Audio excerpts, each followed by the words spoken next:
1 Coríntios capítulo 5, geralmente se ouve que há entre vós imoralidade, e imoralidade tal como nem mesmo entre os gentios, isto é, haver quem se atreva a possuir a mulher do seu pai. Contudo, andais vós ensoberbecidos, não chegastes a lamentar, para que fosse tirado do vosso meio quem tamanho ultraje praticou? Eu, na verdade, ainda que ausente em pessoa, mas presente em espírito, já sentenciei, como se estivesse presente, que o autor de tal infâmia seja, em nome do Senhor Jesus, reunidos vós e o meu espírito, com o poder de Jesus o nosso Senhor, entregue a Satanás para a destruição da carne, a fim de que o espírito seja salvo no dia do Senhor Jesus. Não é boa a vossa jactância? Não sabeis que um pouco de fermento leveda a massa toda? Lançai fora o velho fermento, para que sejais nova massa, como sois, de fato, sem fermento. Pois também Cristo, nosso Cordeiro Pascal, foi imolado. Por isso celebremos a festa, não com o velho fermento, nem com o fermento da maldade, da malícia, e sim com os asmos da sinceridade e da verdade. Já em carta vos escrevi que não vos associasseis com os impuros. Eu me refiro não propriamente aos impuros do mundo, ou avarentos, ou roubadores, ou idólatras, pois nesse caso terias que sair do mundo. Mas agora eu escrevo que não vos associeis com alguém que, dizendo-se irmão, for impuro, avarento, idólatra, ou maldizente, ou beberrão, ou roubador. Com esse tal, nem ainda comais. Pois com que direito haveria de julgar eu os de fora? Não julgais vós os de dentro? Os de fora Deus os julgará. Expulsai, pois, dentre vós o malfeitor. Louvado seja o nome do Senhor. Capítulo 5, nós queremos tratar de maturidade espiritual e disciplina na igreja. A igreja do Senhor Jesus, feita de homens e mulheres lavados no sangue de Jesus, imperfeitos, porque somos ainda homens que têm uma natureza humana e ainda a luta contra a nossa natureza carnal. Porém, como igreja do Senhor Jesus, Ele estabeleceu valores, princípios, através da sua palavra, que nós precisamos viver. E quando nós, ou alguns entre nós, começam deliberadamente a viver no pecado, os irmãos entenderam? Deliberadamente, ou seja, se entregam ao pecado, não se arrependem, não querem abandonar, a igreja precisa, representando aí a verdade de Deus, estabelecer disciplina.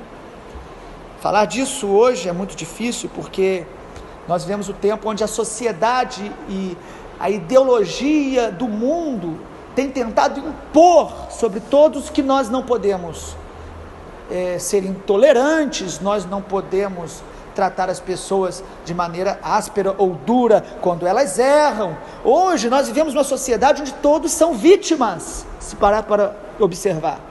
Aquela pessoa roubou porque não teve um pai, uma mãe. Aquela pessoa adulterou porque o casamento dela não ia bem. Isto é engano do diabo.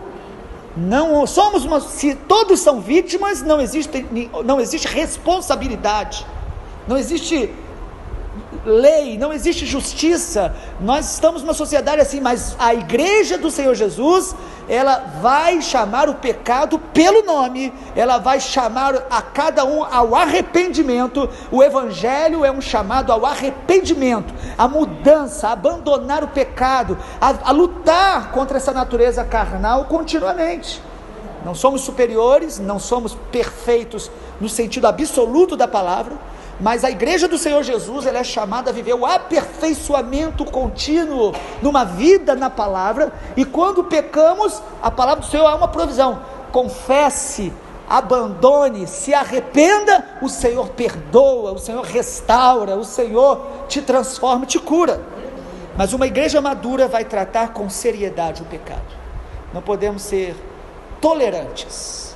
A Bíblia fala numa igreja lá em Apocalipse que tolerava uma mulher chamada Jezabel, ou seja, tolerava o pecado como algo comum, normal, é assim mesmo, vamos deixar. Isto é engano, isto é ação maligna. Uma igreja madura vai exercer a disciplina espiritual com amor, com sabedoria, com os critérios que o Senhor Jesus nos ensina, de ouvir, de chamar, de buscar sempre a restauração, mas nunca dizendo é assim mesmo, vamos deixar para lá. Por quê? Porque a visão correta de Deus vai nos dar uma visão correta do pecado. A visão que nós temos de Deus vai influenciar a visão que nós temos do pecado em qualquer dimensão. Se eu entendo e creio, sei que Deus é santo, puro e justo, eu vou olhar o pecado não nos outros apenas, mas sobretudo em mim, e vou olhá-lo como inimigo, que eu não quero deixá-lo na minha vida, eu vou expulsá-lo da minha vida, e como família espiritual, por amar uns aos outros, eu também, quando ver o meu irmão em pecado deliberado, eu vou ser instrumento de Deus para dizer: meu irmão, se arrependa, porque o salário do pecado é a morte, mas o dom gratuito de Deus é a vida eterna. Amém. Uma igreja que conhece o Senhor e é madura, não vai ter medo de disciplinar. Paulo então está preocupado no capítulo 5, e ele começa dizendo: olha, existe imoralidade no meio de vocês, que até o ímpio, até aqueles que não são da igreja, eles ficam escandalizados, não é comum nem lá fora. Paulo está exortando, dizendo: havia ali uma pessoa que tinha uma vida sexual com a mãe do seu pai, ou seja, tudo indica que era madrasta. Alguns não sabem dizer muito bem os detalhes desse pecado, mas era algo tão escandaloso que Paulo chega a dizer: nem lá fora as pessoas toleram isso. E o que o Paulo diz é muito interessante, porque ele fala no versículo 2: e vocês andam ensoberbecidos. Paulo diz: vocês olham para esse pecado evidente entre vocês, e ainda continuam se achando superiores, e não tratam do pecado, vocês estão indiferentes. O que Paulo está dizendo aqui não é só o pecado da imoralidade, que era gravíssimo no meio deles, mas Paulo está dizendo: vocês são tão orgulhosos, tão soberbos, que estão vivendo como se isso não fosse nada, felizes, celebrando. Vocês são arrogantes. Como que vocês ficam assim, tão indiferentes ao pecado? E parece que a raiz do pecado, isso biblicamente falando, de todo pecado, a raiz é o orgulho. O orgulho que não nos faz enxergar o pecado em nós mesmos, e também querer tratar do pecado que está perto da gente, de maneira que nós temos também responsabilidade. Se o pecado faz parte do nosso corpo local, da família local, nós precisamos orar e precisamos ser instrumentos de Deus para ajudar a pessoa a abandonar o pecado. Pelo menos quero compartilhar 3 verdades sobre a disciplina na igreja. Uma igreja madura, em primeiro lugar, ela usa a disciplina como uma atitude de amor. A disciplina não é uma maneira de você punir alguém, e até às vezes por ira, você se levantar contra alguém que está fazendo algo errado. A disciplina é um ato de amor. O versículo 2, ele diz o seguinte: vocês andam ensoberbecidos e não chegaram a lamentar. Ou seja, antes de disciplinar, nós temos que chorar, nós temos que nos entristecer quando a gente ouve ou percebe alguém que está vivendo uma vida desobediente à palavra de Deus, de maneira tão explícita. Nós precisamos, a primeira reação nossa é lamentar, chorar, é se compadecer e falar: Senhor, tem misericórdia. A disciplina então não é um ato de raiva, de impulsividade.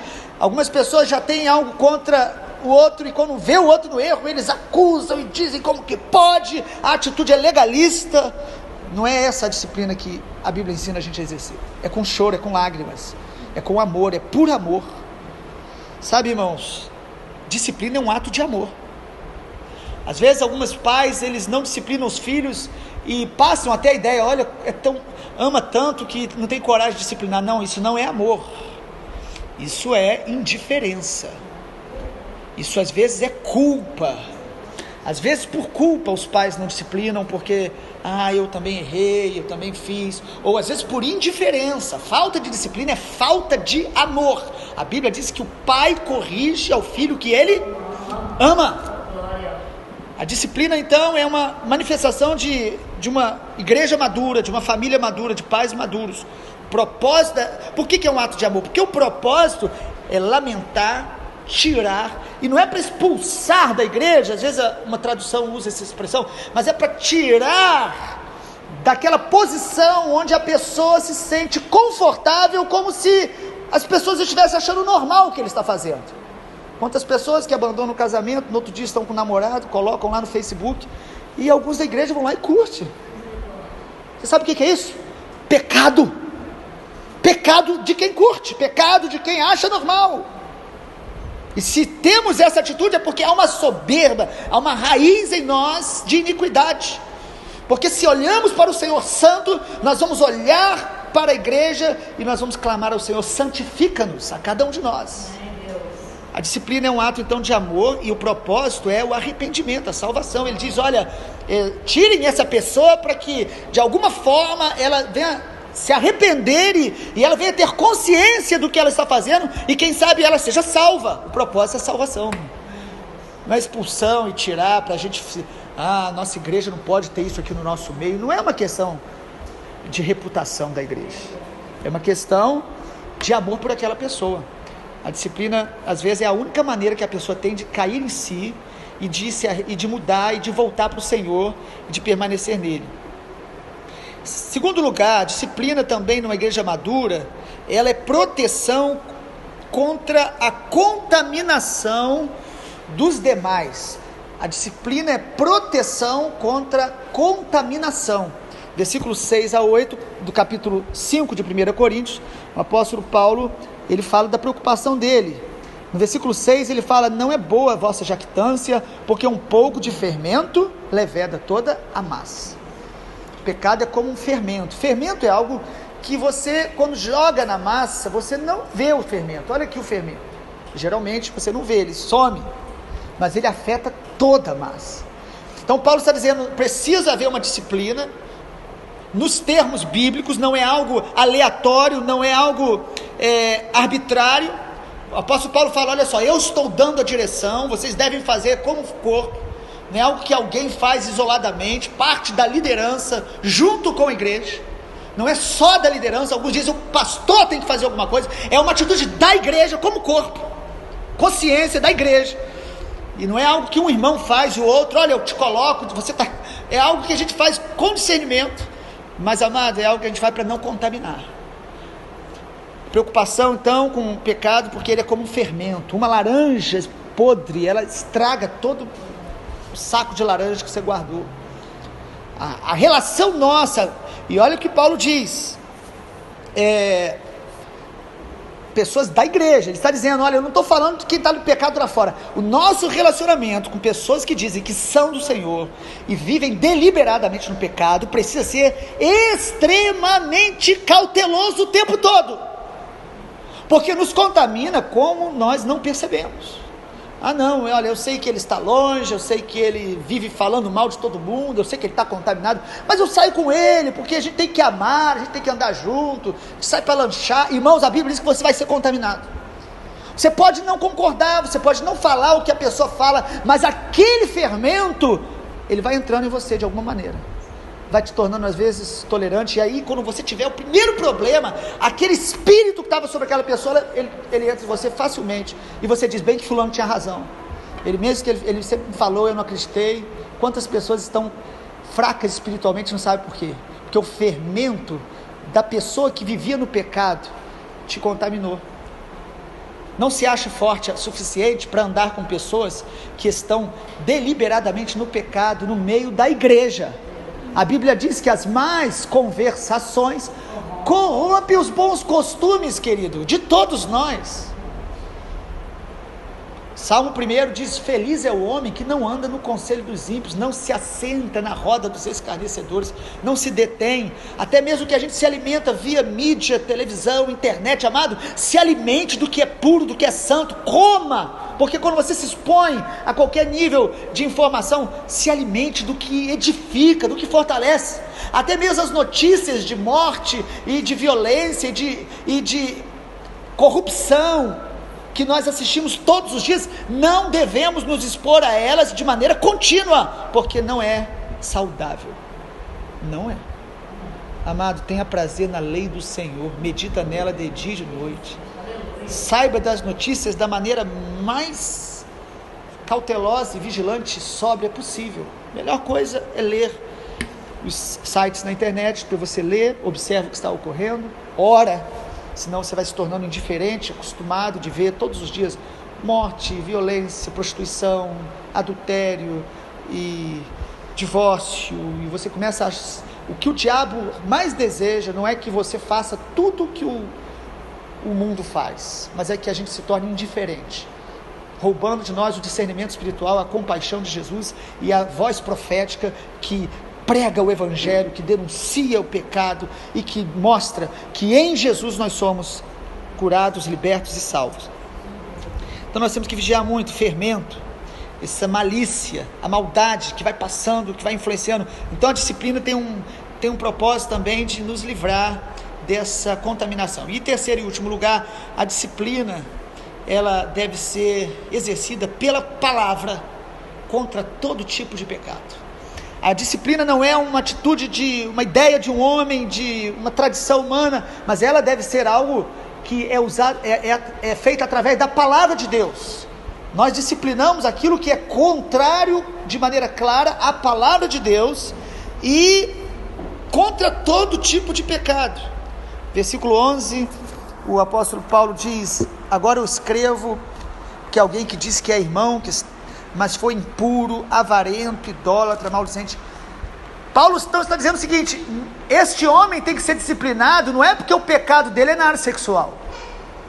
A maioria das pessoas pensam que o pecado na área sexual, ele é o único que deve ser levado em consideração na hora da disciplina.